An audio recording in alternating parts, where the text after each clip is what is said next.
So, hello students. Actually, the last lectures was based on the surface chemistry collider topic, and today we will again discuss about the same some revisionary topic. Actually, you can say some revisions related to the surface chemistry collider topic, and we'll start the revision from the same first topic, colloids. As you know, the one of the type of the solution in which the particle size, the dispersed phase particle size is generally in between to 1 to 1000 nanometer, and because of this small particle size, the colloidal particles are having a tendency of a random movement in the dispersion medium. We can discuss about this also. The dispersion medium and the dispersed phase, both the particles continuously collides together, and that will give unbalanced force to the dispersed phase particles, responsible for the stability, you can say, of the colloidal particles in the medium. The same time, when the board will ask about this topic, they will actually just select some few topics related to the classifications, purifications, chemical preparations, and properties generally. And they selected some few topics from the this colloidal topic.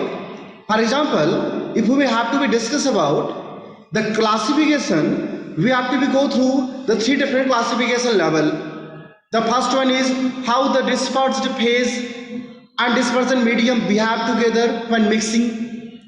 What is the interaction between them, and what are the size of the dispersed phase particles in the dispersion medium. On the basis of these three categories, we can generally divide the classification level of the colloidal solution. Dispersed phase means all those particles which are going to disperse, going to mix in the given suitable medium. That given suitable medium called dispersion medium, and the particles going to mix in that medium is actually called a dispersed phase particles. You know, there are different states, solid, liquid, gas, and if one by one we mix all these three states, we can get the 9 different types of possibilities. But the except last, the mixing of gases into gases system, the rest of 8 types can be a colloidal types.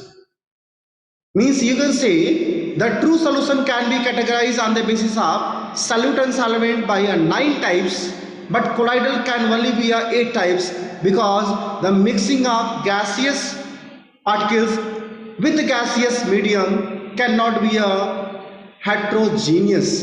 They will be always homogeneous, and that's why they always form a true solution.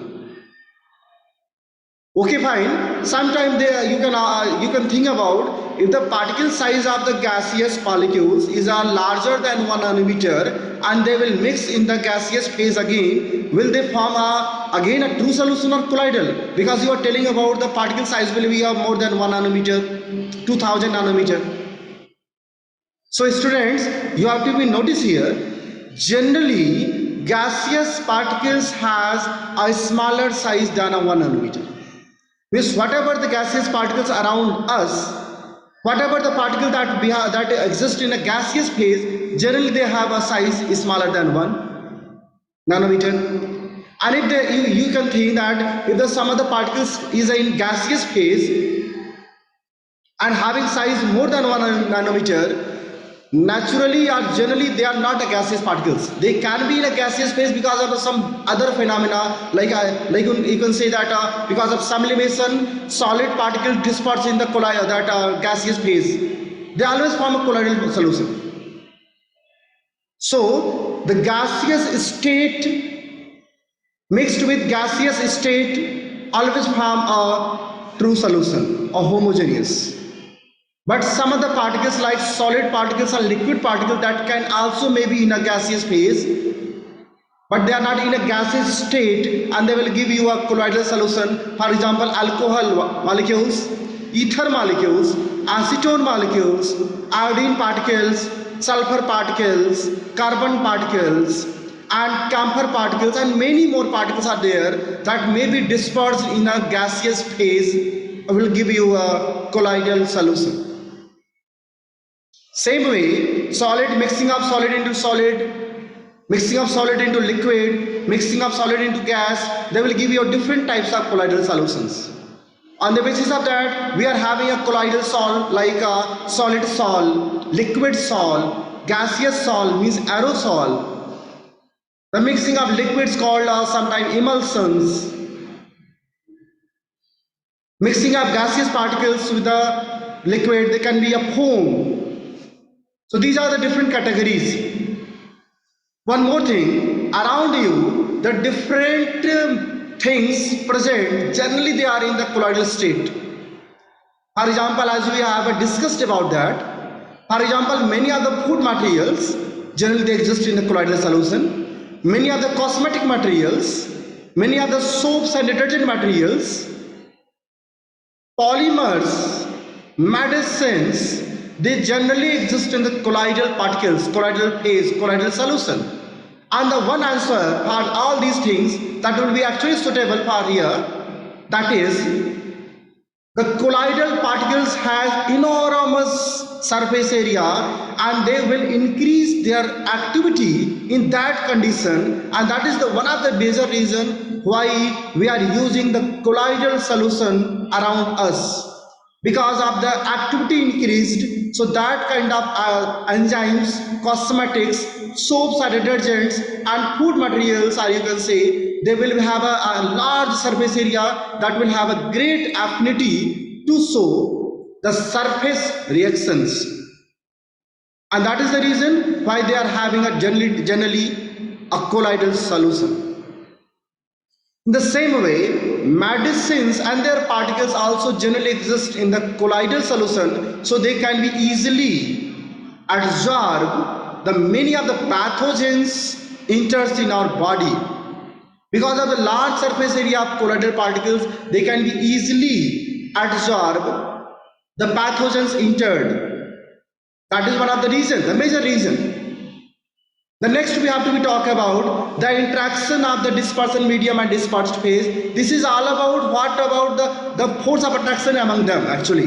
The force of attraction. If they can be show a force of attraction kind of, there will be a kind of that they are called lyophilic. Affinity towards solvent, affinity towards the medium. And if they have a low tendency of the attraction or the very no attraction, they can be a lyophobic. It means around us, generally the naturally present colloidal solutions are lyophilic. And all those colloidal salts what we have to make in a laboratory, because of some specific method like chemical method, like electrical method, by some other method, they can be a lyophobic. Because the lyophobic colloidal only require a special method to prepare them. The lyophilic can be only mixed and they can be just give you a colloidal salt. So it's all about how we actually going to discuss about the affinity of the particles together. And because of this kind of attraction, because of this kind of force of affinity, they will have a stability tendency, the coagulation tendency, the process of reversible or irreversible tendency. And this is why how can you prepare starch solution, gelatin solution, gum solution, polythene solution, colloidal solution, sulfur, gold, platinum, sulfide, different oxide salt. All these have a different tendency to have a mixed in the dispersion medium to give you a somewhat lyophilic and sometime a lyophobic. The next point is about how can we discuss about the particle size. As we know, the particle size will be 1 to 1000 nanometer in the range. So can we have a smaller particles than 1 nanometer will give you a colloidal salt? As the answer is because the colloidal salt is actually having this range of size, as you know fine. But suppose we have some of the particles that individually are previously having a size smaller than 1 nanometer. They can be colloidal if they can aggregate together and will make a large particle that will be in the range of colloidal salt. Simply, if the particles can aggregate together, if the particles can associate together and they will give a large particle, so they can form a colloidal salt. So it's mean during the mixing of any other dispersed phase particle in the dispersion medium, or you can say just during the mixing of any other particles in the any given medium, if the particles has the range in the order of 1 to 1000 nanometer, they can be behave like colloidal salt. For example, suppose we are having a discussion about, suppose we can just take impure water from any pond or lake. There will be a different size of the particles in that water. Some impurities are dissolved manner. They will be in a true solution condition. As you know, many of the salt which is not necessary for the body, they can be in the dissolved manner present in that water sample. The same time, many of the dust particle, other carbon particles or other metal particles can be present. As you know about many of the region of India, the arsenic, mercury and lead particles are contaminated in the water, the potable water actually. They can be in the range of colloidal particles. They can be filtered by the specific method only, because ordinary method they cannot be filtered this particle. The same time, that sample also contain the clay that will be in the suspension, but the sum of the particles of that the same clay having a colloidal range. Always one of the dispersed phase can have a different particle range actually. If the the dispersed phase have a particle range of smaller than 1 nanometer, they will be just dissolved in the solution as a true solution. The same time, the particle range is the larger or bigger, they can make a colloidal. And if they have a large enough to can be suspended in the bottom, they will be form a disperser. It's all about the particle size, by the way. Okay, let's suppose some of the particles having a smaller than 1 nanometer, but when we mix these particles in the dispersion medium suitably, they will just aggregate together and will have make a large particle. Now they can behave like colloidal salt. So colloidal salt is all about how the particles behave in aggregation. Can these particles be associated together to have a single particles, behave like a single particles? If yes, they can behave like colloidal. If no, they can be behave like a true solution simply. And this is the way to classification of the associate colloids to that multimolecular colloids to macromolecular colloids. This is all about how the particles behave together. If they can behave like a single particles, they can be associates or aggregate. But if the single particle already have the size of the more than 1 nanometer, they can be macromolecular. This is all about the different colloidal what we make in the industry for the different uses. Our gold salt and sulfur salt are a very much example of this. This is all about the classification. Next we have to go for how can we prepare a colloidal solutions, because we knowing lipophilic colloids can be prepared by just mixing suitably, but can we form a lipophobic salt? Yes, we can, with the help of different specific method like chemical method, and for that some of the method given in your NCERT book. You can go through that. How we can prepare arsenic sulfide salt, how can you prepare a sulfur salt and gold salt, and how can you prepare a ferric oxide, ferric hydroxide salt actually. These salt actually can be prepared. When I call a salt, it means the solid dispersed in the liquid. Generally your solubles deal with the one of the type of colloidal, they are called salt. Solid dispersed in the liquid. If the same solid dispersed in the liquid having a homogeneous, they will be called solution. but now they are called as sol. So many chemical reactions can be give you a different types of colloidal solutions, colloidal sol. You have to go through that. Which of the method will be suitable for a preparation of gold sol? Because they will ask about many times about how we can prepare a gold sol, sulfur sol. How can you prepare a ferric hydroxide sol, arsenic sulfide sols? You can go through that. There is a double displacement method, reduction method, oxidation method. Some specific method that is called electric distinguishing method. The Brady-Stark method that will just provide a kind of intense heat through electricity and get evaporate the particles, the colloidal particles, range particles from the electrodes, and after mixing up these particles in the dispersion medium, they will give you a colloidal particles. This is called electrical distinguishing method, Brady-Stark method. Peptidization is just a name by which we can just prepare a colloidal solution by mixing up suitable dispersion medium with freshly prepared precipitates. Freshly prepared precipitates. Okay, fine. Then one more thing. What we have to be go through that? What we have to be discuss here? The stability of colloidal particles is actually due to the struck of the particles on the precipitates. Struck of these particles on precipitate, by the way. Okay, let's discuss about that in a some.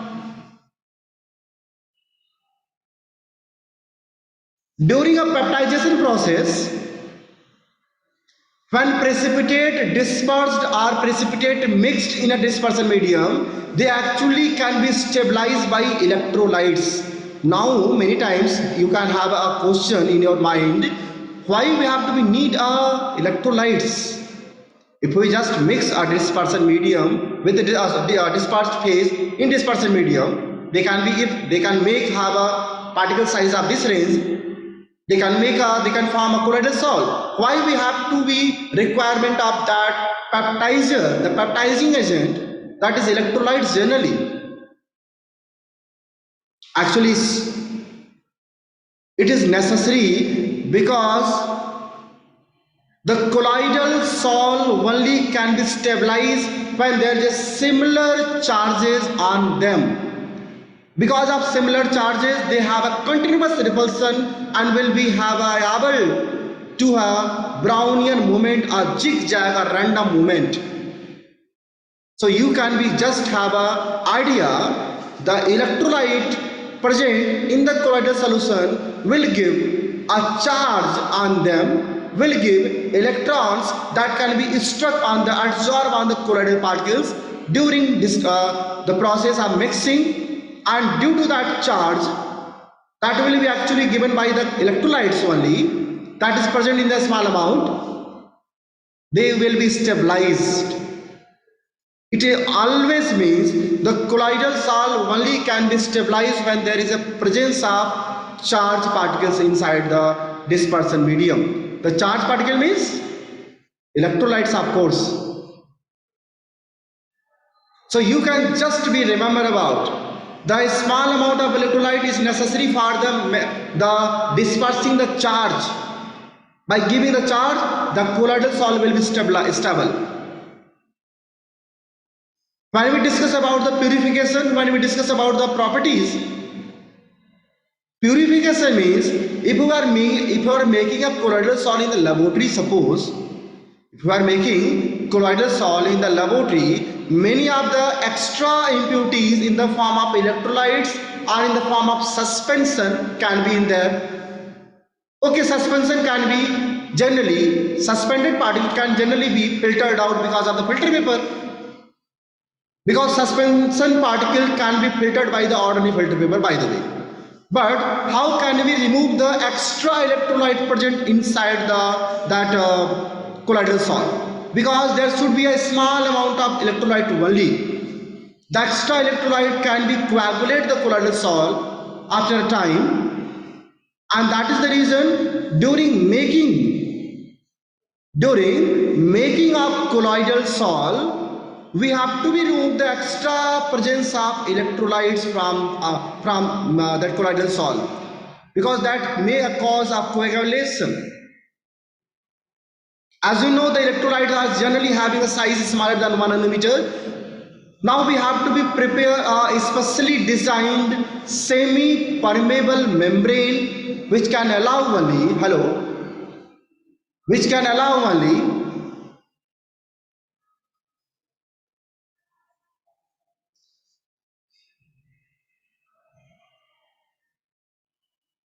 which can allow only the electrolyte particles through them. And this is why the one of the process introduced here, that is called dialysis process, the same way as given in the biological body, a living body. The dialysis process is having a same, the membrane of semi-permeable, which can only allow the water flow, along with them electrolyte present in excess amount can be flow out. And that dialysis process can be just filter that can purify the presence of extra electrolyte in it. But because of the very slow process of electrodialysis, we actually introducing the electric field in the terminals that will just speed up, increase the rate of the dialysis process called electrodialysis generally. Okay, there is one more method that can be purify the colloidal solution, and that is a ultrafiltration method. For that we have just ordinary filter paper that will soaked in the very important suitable medium to reduce the size of the pores present on that filter paper. For that solution which are used for the soaking, for reducing the size, is actually called collodion. And you are knowing about, we have a discuss about that collodion is the 4% nitrocellulose solution in the alcohol or ether. After soaking that solution, the size will be reduced, and now we can harden that filter paper with the help of formaldehyde. Act like a hardening agent or drying agent here. Now we can use the filter paper for the extra filtration, for ultra filtration. This is the one of the used, how we can use the filter paper for this type of filtration method. Okay. After filtration, after purification, we are able to discuss about the properties of the colloidal salt. Properties means what colloidal salt can behave like. As we know, the colloidal particles will show a Brownian moment. What are the factors behind this? Why they have a Brownian moment? By the way, colloidal solution have some different specific colors. Why they will show the color? What is the factor behind it to show the color? Colloidal solution can be participated in the colligative properties. Many of the colligative properties can be affected by the colloidal particles. We have to discuss about that. Why colligative properties can be shown by the colloidal particles, colloidal solution. So color, Brownian moment, colligative properties, charge on the particles. These are some method. These are some method which can be used for the different properties. We'll discuss about that also, but now I'm just concluding my lecture here only. We'll discuss about this, the properties and the last topic in the next lecture. Okay? I'm concluding my lecture here only. We'll discuss about all these things in the next lecture.